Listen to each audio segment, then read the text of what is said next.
Yu Uli cha bé thì đi bao tổ tin này từ lò sai bé tổ trang cá nhân Facebook đào cha này ạ. Này là sai nè. Họ bé nhỏ sọ bé luôn mãi mà hình.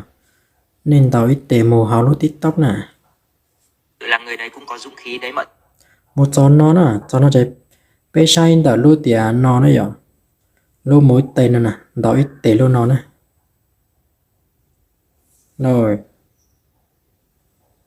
Tao nó chạy nên sai lúc Facebook nè, tao ít tệ lúc Facebook nè. Cho nó chạy bé sai tao tìa gắn thẻ nè, tao ít tệ được gắn thẻ nè. Rồi cho nó này ạ.